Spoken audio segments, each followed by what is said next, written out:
पता नहीं कोई मसला बनया। अस्सलामुअलैकुम दोस्तों, तुसी वेख रहे हो पंजाब ज़मीन ऑनलाइन चैनल ते मैं हाँ तुहाडा दोस्त मोहम्मद इमरान खान। इमरान खान, तहसील हारूनाबाद, ज़िला बहावलनगर। दोस्तों, जेड़ी भी वीडियो तुहाडे तक आवे दोस्तों, वीडियो मुकम्मल देख लिया करो ते ताकि तुहानू बाद च तुहाडा फोन ते टाइम ज़ाया ना होवे।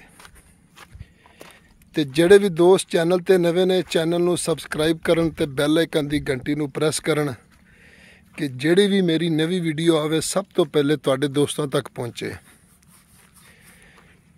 ते मैं दोस्तों दा बहुत शुक्रगुजार हाँ कि दोस्तों ने साडे नाल बहुत तावन किया और कर रहे ने।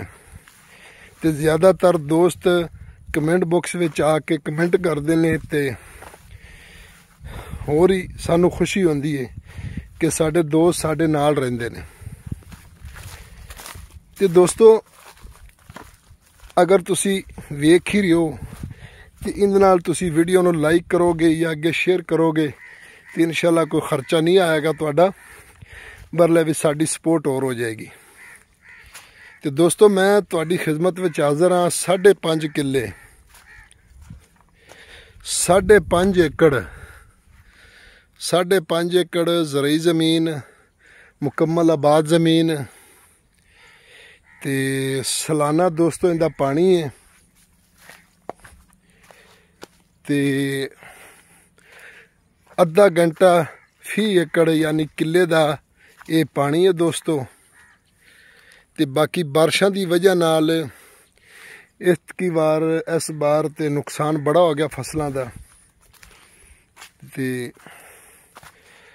दोस्तों, तहसील बहावलनगर ते ज़िला भी बहावलनगर च रकबा मौजूद है। कंप्यूटराइज मौजा है ते बहावलनगर शहर तो तकरीबन कोई 3 किलोमीटर दूर है रकबा पिया जी। जिहड़ा तुसी इस टाइम वेख रहे हो ये बारिशा की वजह नाल फसल मर गई जी। ते मेरा मकसद होंदा है कि मैं तुहानू रकबा चल फिर के विखावां ताकि जेड़े भी दूर दोस्त आन रकबे ते आन के रकबा वेखण ते ओही रकबा होवे। बड़े सारे दोस्त मैंने पुछदे ने फोन ते कि रकबा तुसी खुद वेख्या है जी। भाईजान, ज़िला बहावलनगर च 200-300 किलोमीटर सफ़र करके मैं रकबे ते जाना तो फिर अगों रकबियां दी वीडियो बनाना तो उस तो बाद तुहाडे तक पहुँचाना। तो वीडियो तो वैसे ही पता लग जाता। अगे मेरा कैमरा सी डबल कैमरा तो डबल कैमरा ख़राब हो गया, इस वास्ते फिर हुण सिंगल कैमरे नाल वीडियो बनती है। तो थल्ले दा पानी दोस्तों इन्ना नॉर्मल है। यारां नूं दोस्तां नूं ज़मा चैनल सब्सक्राइब की और बेल आइकन घंटी दबाओ की सिद्धमा हर न वीडियो टोले मखकिना ताश तो वो रसीजी यारां नूं दाज़मा की वीडियो खुद जोड़ो खो लेकिन ग्रान अदा दा विडाज मका ग्रान अदा कुमरेट से ददा और नूर ज़मकी डीरी अरजान ज़मकी दी पंजाब की ज़मकी वाखले रातुन की वक्त की द बच्चानों दी पारत जायदाद जोड़ की और रस पूरज डालता ज़मकी ग्रानी जी। दोस्तों,